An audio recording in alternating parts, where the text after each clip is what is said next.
RC news కి స్వాగతం. మెదక్ జిల్లా కాంగ్రెస్ పార్టీ అధ్యక్షులు ఆంజనేయులు గౌడ్ నర్సాపూర్ నియోజకవర్గ ఇన్ఛార్జ్ రాజిరెడ్డిలు మాట్లాడుతూ ఈ మధ్య కాలంలో కొంతమంది నాయకులు తమ ఉనికిని కాపాడుకోవడానికి ప్రజలను రెచ్చగొట్టే ప్రయత్నం చేస్తున్నారన్నారు. స్థానిక శాసనసభ్యురాలు గతాన్ని మర్చిపోయారా లేదా ఈ ప్రాంత ప్రజలు గతాన్ని తెలుసుకోలేకున్నారేమో. పారానగర్ డంపింగ్ యార్డ్ ఏర్పాటు కావడానికి కారకులు స్థానిక ఎమ్మెల్యే సునీతారెడ్డి అని గుర్తు చేశారు. గత ప్రభుత్వంలో అనుమతులు ఇచ్చినప్పుడు తమరు స్థానిక ఎమ్మెల్యేగా మాజీ మంత్రిగా పదవిలో కొనసాగుతూ అప్పుడు ఎందుకు అడ్డుకోలేదని ప్రశ్నించారు. బీఆర్ఎస్ ప్రభుత్వ హయాంలో డంప్ యార్డు నిర్మాణానికి అనుమతులు ఇచ్చింది, నేడు ప్రజలను తప్పుదోవ పట్టిస్తున్నారని మండిపడ్డారు. ఇక్కడ డంప్ యార్డు ఏర్పాటుకు ప్రత్యేక రాష్ట్రం ఏర్పడిన తర్వాత 31/10/2015 సంవత్సరంలో 152 ఎకరాల భూమిని జిల్లా కలెక్టర్ జిన్నారం తహసీల్దార్ పంచనామా చేసి జీహెచ్ఎంసీ భూమిని కేటాయించడమే కాక డంపింగ్ యార్డు లోపలికి రోడ్డు వేయడానికి సుమారు 1 ఎకరా 23 గుంటల్లో అడవి భూమిలో రోడ్డు వేయడానికి సెంట్రల్ గవర్నమెంట్ నుంచి అనుమతులు తీసుకోవడానికి జిల్లా స్థాయిలో కమిటీని ఏర్పాటు చేసి గత బీఆర్ఎస్ ప్రభుత్వంలోని అనుమతులు తీసుకోవడమే కాక 1/8/2023 జీవో నెంబర్ 73 గత బీఆర్ఎస్ ప్రభుత్వం డంపింగ్ యార్డు ఏర్పాటుకు ఉత్తర్వులు జారీ చేయడం జరిగిందని, అన్ని తప్పులు తమ పార్టీ పదవీ కాలంలో చేసి తమ వైపు వేలు ఎత్తి చూపడం అనైతిక చర్య అన్నారు. ప్రజాపాలన ప్రభుత్వంలో ప్రజలకు ఇబ్బంది కలగకుండా చర్యలు తీసుకుంటామని, తాము అధికారంలో ఉన్నప్పటికీ ప్రజా సమస్యలపై నిరంతరం పోరాడుతామని గుర్తు చేశారు. ఇప్పటికైనా డంపింగ్ యార్డు విషయాన్ని జిల్లా మంత్రి దామోదర్ రాజనరసింహకు, ఇన్ఛార్జ్ మంత్రి కొండా సురేఖకు సమాచారం ఇవ్వడం జరిగింది అని, ముఖ్యమంత్రి రేవంత్ రెడ్డి దృష్టి అయినా తీసుకెళ్లి డంప్ యార్డు సమస్యను పరిష్కరించడానికి కృషి చేస్తామని అన్నారు. ముఖ్యంగా ఈ పత్రికా సమావేశం ఏంటంటే టీఆర్ఎస్ పార్టీ గ్లోబల్ ప్రచారం పేరుతో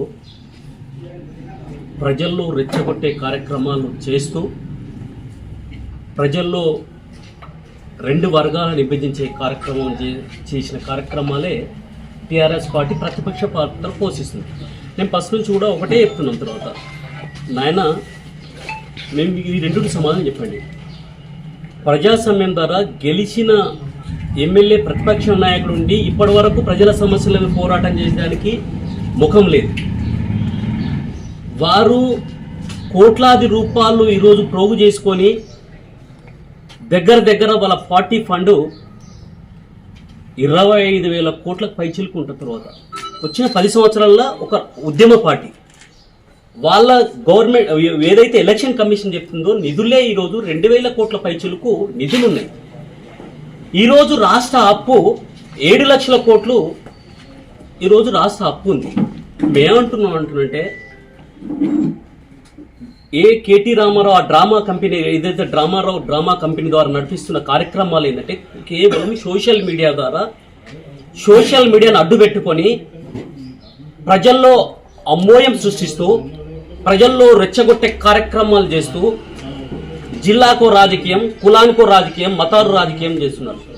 నేను ఒకటే అడుగుతున్నా, ఇప్పుడు బీసీ గణన అయింది ఏంటంటే అది దేశంలోనే కాంగ్రెస్ పార్టీ పుణ్యము. రాహుల్ గాంధీ గారు ఇచ్చిన మాట కట్టుబడి బీసీ గణనకు కాంగ్రెస్ పార్టీ కట్టుబడి బీసీ గణన చేసింది. అది వాస్తవం కాదా? మీరే గౌరవ ఎమ్మెల్యే గారు, సిద్దిపేట ఎమ్మెల్యే గారు వారే మేము బైగాట్ చేస్తున్నాము ఈ అంటే చెప్పిండ్రు. మేమేం చెప్పినాం, మేము అప్పీల్ చేసినాం ప్రజలకి, అయ్యా దండం పెడతాం, మీరు ఈ కులగణన అనేది అన్ని వర్గాలకు సంబంధించింది. దీని ద్వారా రేషన్ కార్డులు కానీ బడుగు బలహీన వర్గాలకు కానీ వారికి పథకాలు చేపట్టడానికి ఆస్కారం ఉంటుంది అని చెప్పిన తర్వాత అప్పుడు చేసిర్రు. ఇప్పుడు ఏమంటుర్రు, బీసీ గణన అయినాకనే అంటున్నారు. మరి మీరు 10 సంవత్సరాలు మీరే పనులుదో మీరు బీసీ గణన చేయొచ్చు కదా. అప్పుడు ఏది ఏమైనా సరే శాస్త్రీయంగా బీసీ గణన జరిగింది, బీసీల లెక్క పెట్టే కార్యక్రమం జరిగింది, కులాల గణన జరిగినది వాస్తవం. రాహుల్ గాంధీ గారి నమ్మకం ఏ విధంగా నుంచి కాంగ్రెస్ పార్టీ వారి నాయకత్వాన్ని తూచా తప్పకుండా పాటించే పార్టీ కాంగ్రెస్ పార్టీ. 6 గ్యారెంటీల్లో కూడా ఈరోజు కాకపోతే మేము వెనుకబడ్డాం. దేంట్లో వెనుకబడ్డాం? కాంగ్రెస్ పార్టీ బట్టబాయి మాటలు మాట్లాడట్లో వెనుకబడ్డాం. నిజంగా కూడా అది ఉన్నది ఉన్నట్టు చెప్పడం కాంగ్రెస్ పార్టీ నైజం.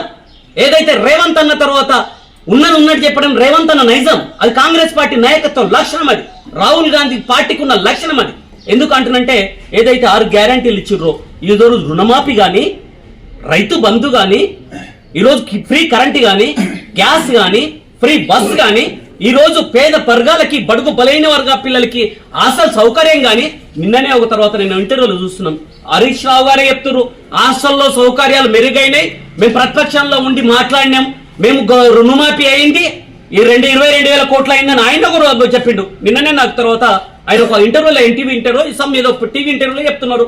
మేమంటున్నాం ఏంటంటే మీరు నిజాలు కప్పుపుచ్చే కార్యక్రమాలు బంద్ చేసుకోండి. మీ దుకాణం బంద్ కావడానికి అన్ని రకాలుగా ప్రజలు సిద్ధమయ్యారు. ప్రజాస్వామ్యం పట్ల గౌరవం ఉంటే, ప్రజల్లో మీకు విశ్వాసం ఉంటే, మీరిచ్చిన డబుల్ బెడ్రూమ్ కానీ, మీరిచ్చిన హామీలు కానీ ఒక్కసారి పునరాలోచన చేసుకోండి. మీరు చేసిన అప్పులు కానీ పునరాలోచన చేసుకోండి. తర్వాత మీరు ఆ రోజు ఏం చేసిర్రు? మీరు వ్యవస్థలు విధ్వంసం చేసినారు. ఆ రోజు వ్యవసాయ రంగాన్ని విధ్వంసం చేసినారు. ఆ రోజు వైద్య రంగాన్ని విధ్వంసం చేసినారు. ఆ రోజు తెలంగాణ వచ్చిన తర్వాత ప్రజలందరూ కూడా త్యాగాల తెలంగాణలో స్వేచ్ఛంగా ప్రజలకు అనుగుణంగా పరిపాలన అందుతారనుకున్నారు. కానీ మీరు పోలీస్ పరిపాలన పెట్టి చేసిర్రు. ఆ రోజు ధర్నాలు చేసిర్రు. ఎట్లా నిర్బంధం ఉండే? ఈ రోజు నువ్వు ఇందిరా పార్కు దగ్గర పోయిన తర్వాత ధర్నాలలో మాట్లాడుతున్నావు. మా అక్క అంటది ఒక ఆమె, కవితమ్మ, ఈ రోజు బీసీ గణన గురించి మాట్లాడుతుంది. నువ్వు ఓడిపోవాలని ఎమ్మెల్సీ తీసుకున్నావు, అదెందుకు బీసీలకు ఇప్పించలేవు? నీ లిక్కర్ దందలలో భాగస్వామ్యం చేసి మొత్తం నాశనం చేసి తెలంగాణ పరువును అన్న డ్రామారావు అన్న ఆయనే చెప్పే, ఈ రోజు ఆయన్నే అబద్ధాలు ఆడుతుండు. ఇదో మాట్లాడుతున్నారు. మీరు జిల్లాకు భూసేకరణ విధానం పెట్టినారు. కాళేశ్వరం ప్రాజెక్టు పేరుతో పేదల కడుపు కొట్టినారు. RRR పేరుతో పేదల కడుపు కొట్టినారు. సెజ్ల పేరుతో పేదల కడుపు కొట్టినారు. నిర్దాక్షణంగా గుంజుకున్న సంఘటన అది టిఆర్ఎస్ పార్టీలో జరిగింది. ఇప్పుడు కానే కాదు. ఇప్పుడు ఏదైతే చట్టాలు ఉన్నాయో చట్టాలను గౌరవించి ఇప్పుడు తిబ్రాలు పోయిన రైతులకు కానీ, ఇంకా మిగతా ల్యాండ్ అక్విజిషన్ చేసుకున్నప్పుడు కానీ ఖచ్చితంగా కాంగ్రెస్ పార్టీ పేద ప్రజలను గౌరవిస్తుంది. అభివృద్ధి విషయంలో రాజీ పడకుండా చేస్తుంది.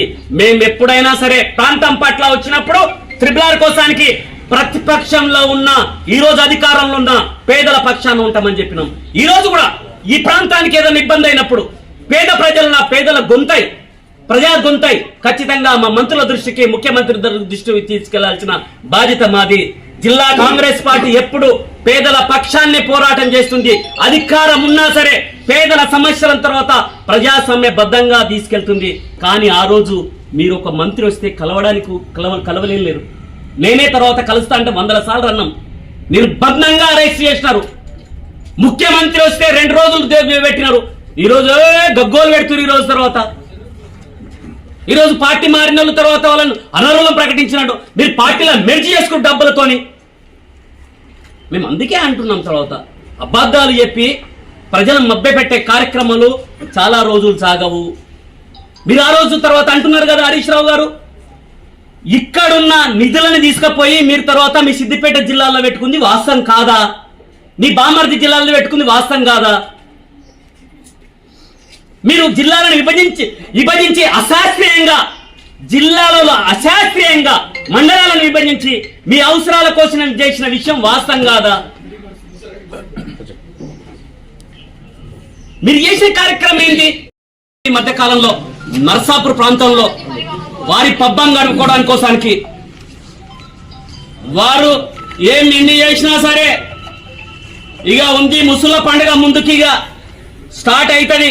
ప్రజలు తిరగబడే రోజులు దగ్గరకు వస్తాయి. ఏదో చెంచగాలతోని ప్రెస్ మీట్ పెట్టించి నేనేదో హీరో అయితా, ఇక్కడికేదో జేజమ్మన్ అయితా అంటే కుదరదు. ఒక్కసారి నువ్వు తర్వాత గుర్తించుకోవాల్సిన అవసరం ఉంది. మనం కేటీ రామారావు గారు ఇచ్చిరని చెప్పేసి ఇప్పుడే వీడియోలలో చూసినాం. ఈ కాగితాలు కూడా అన్ని కలెక్ట్ చేసుకొని ప్రజల ముందుకు వస్తామని ప్రజలకు కూడా, నర్సాపూర్ ప్రాంత ప్రజలు కూడా ఆలోచించుకోవాల్సిన అవసరం ఉంది. మేము ఈ ప్రాంతం కోసాన్ని, ప్రాంత అభివృద్ధి కోసాన్ని కృషి చేస్తాం తప్ప, మేము ప్రజల పక్షాన్ని రేపు నిలబడతాం తప్ప కానీ మేము కాంగ్రెస్ పార్టీని పెట్టుకొని పదవుల కోసానికి ఆ గంప దాటే రకం కాదు మాది. అందుకోసానికి డంప్ యార్డ్ విషయంలో కూడా మంత్రులు కలిసినాం, అధికారులను కలిసినాం. అవసరం అనుకుంటే ముఖ్యమంత్రిని కూడా కలిసి దాని పట్ల తర్వాత ప్రజలకు దాని మీద డంప్ యార్డ్ మీద నివృత్తి చేయడానికి మేము ముందుంటాం. ప్రజల తరపునే కొట్లాడి చేస్తాం. డంప్ యార్డ్ అనే కార్యక్రమం ముఖ్యంగా తర్వాత వారు భూములు కబ్జా పెట్టి వాళ్ళ ఏరియాలో వస్తే ఇబ్బంది అవుతాయని చెప్పేసి లక్షలాది ఎకరాల్లో ఉన్న అడవి ప్రాంతాన్ని నష్టం చేయాలని ఆ రోజు విధ్వంసం సృష్టించింది వారు. ఇక్కడ ఇంతకు ముందే తర్వాత కాలుష్యం పేరుతో తిరుమల పేరుతో ఈ డంపేడ్ పేరుతో ఇక్కడ కంపెనీల పేరుతో భూములు పోయినాయి కనుక మేము కూడా రాష్ట్ర ముఖ్యమంత్రి దృష్టికి తీసుకెళ్లి ఖచ్చితంగా ప్రజలు ఆలోచించుకోవాల్సిన అవసరం ఉంది. ఈ రోజు అభివృద్ధి విషయంలో సహకరించాల్సిన అవసరం ఉంది. మేమందరికీ మూడు చేతులు జోడించి నమస్కరిస్తున్నాం. ఇట్లాంటి కార్యక్రమాలను ఎవరు చేసినా సరే తిప్పికొట్టాల్సిన అవసరం ఉంది. కానీ వాళ్ళే చేసి వాళ్ళే తర్వాత దొంగ అన్నట్టుగా కార్యక్రమాలు చేసి మందిని మభ్య పెట్టాలంటే కుదరదు. కైనా సరే మేము రాష్ట్ర ముఖ్యమంత్రి దృష్టికి, జిల్లా మంత్రివర్యులు అన్న పెద్దన్న దామోదరన్న దృష్టికి తీసుకెళ్లి దాని మీద ప్రజలకు ఇబ్బంది కాకుండా కార్యక్రమాలు ఖచ్చితంగా మేం చేస్తాం. మేము ముందుండి పనిచేస్తాం. కానీ ఈ మార్చి తర్వాత అభివృద్ధి విషయంలో గాని అన్నిట్లో గాని మేమందరం కూడా ఇన్ఛార్జి గారు కానీ నేను కానీ ఇంకా అందరం కూడా పార్టీ శ్రేణులంతా కూడా కలిసి పనిచేసి మేం పార్టీ శ్రేయస్సు దృష్ట్యా ఈ ప్రజల శ్రేయస్సు దృష్ట్యా పనిచేస్తామని ఈ డంప్ యార్డ్ అనే కార్యక్రమం టిఆర్ఎస్ కంపు నుంచి వచ్చిందని గుర్తు చేస్తూ ఆ కంపే ఈ రోజు నర్సాపూర్ కి ముప్పుగా మారిందని ఒక్కొక్క మీకు విషయం చెప్పదలుచుకున్నా. RRR కోసానికి మేము కూడా కొట్లాడినాం. చాలా మందికి రైతులు కన్విన్స్ చేసినాం. చాలా మందికి ఎందుకంటే ఇబ్బంది అయినప్పుడు కలెక్టర్ దృష్టికి 4-5 సార్లు తీసుకెళ్లి వాళ్ళ తర్వాత నివృత్తి చేసినాం. మంత్రుల దృష్టికి తీసుకెళ్ళాం. ఇన్ఛార్జి గారు కూడా ఉన్నారు, వారు కూడా ఉన్నారు. నేనేమంటున్నా, ఈ కాయిదాలో చెప్పింది అయితే అబద్ధం కాదు. మేము అన్ని కాయిదాలతో సహా ఇప్పుడు ఆయన ఇన్ఛార్జి గారు చెప్తారు కాయిదాలన్నీ కలెక్ట్ చేసుకుని వచ్చినాం. అది చెప్పింది అబద్ధం కాదు. కూడా అంటుండ్రు రాజశేఖర రెడ్డి అంటూ సరిగే రాజశేఖర రెడ్డి గారు అంటే మీ నోట్ల పురుగులు పడతాయి ఆయన. ఆయన ఏదైనా ప్రజల కోసానికి మంచి చేసిండు. ఒకవేళ ప్రజల గిట్ట వద్దంటే తర్వాత దాన్ని తిరస్కరించి దానికి అనుగుణంగా చేసిండు. కానీ సరిగే రాజశేఖర రెడ్డి గారి పేరు కూడా చెప్తున్నారు. వాళ్ళు స్థాయి లేని వ్యక్తులు అంటారు. నేను స్థాయి గురించి మాట్లాడా. వాళ్ళు అలాంత మూర్ఖత్వం ఇంకోటి ఉండదు. ఆ రోజు ఎవరున్నారు? గతంలో ఉన్న వాళ్ళు అధికారం అనుభవించి 4 పర్యాయాలు గాని ఎప్పుడైనా సరే ఇక్కడ తర్వాత ఏలినోళ్ళు తర్వాత వాళ్ళు కూడా ఆలోచించాల్సిన అవసరం ఉంది. ఒక్కసారి పునరాలోచించుకోవాలి నర్సాపూర్ ప్రజలు. అట్లాంటి వాళ్ళు ఇక్కడికి ఏం ఉరగబెట్టిరు, ఇప్పుడు ఏం ఉరగబెడతామని చెప్పి రోడ్ల మీద కూర్చుంటారు, ఎవరిని మభ్య పెడతామని రోడ్ల మీద కూర్చుంటారు. ఈ రోజు సిగ్గుపడాలా, సిగ్గు అనిపించాలా. అందుకోసానికి నేను ఎప్పటికీ అంటుంటా, తప్పు చేసినాడు అంబేద్కర్ చౌరస్తా దగ్గర వచ్చి ముక్కు నేలకు రాయాలా. ప్రజలు మిమ్మల్ని మ్యాండేట్ ఇచ్చి గెలిపించిర్రు, దానికి బాధ్యత వహించాలా. వహించిన తర్వాత ముక్కు నేలకు రాయాలా ప్రజలకు తప్పు చేసినామని చెప్పేసి. ఈ రోజు వెనుకబడడానికి కారణం మీరు. మీ అనైతిక విలువల వల్ల ఈ రోజు మీ అనైతిక ఆలోచన వల్ల నర్సాపూర్ ప్రాంతాన్ని ప్రశ్న పట్టించారు. అందుకోసానికి మరోసారి నర్సాపూర్ లో విద్వేషాలు లేకుండా పరిపాలన విధానం అందించాలని నర్సాపూర్ ప్రాంత ప్రజలందరూ కూడా మరొకసారి ఆలోచించుకొని ముఖ్యమంత్రి గారి దృష్టికి తీసుకెళ్లి అది సాధ్యాల మీద డంప్ యార్డ్ ను ఏం జరుగుతుందని చెప్పేసి దాని సాధ్యాల మీద ఆఫీసర్లతో కూడా 2-3 దఫాలు చర్చలు అయినాయి. మన మున్సిపల్ మన మంత్రివర్యులతో కూడా తర్వాత మాట్లాడడం జరిగింది.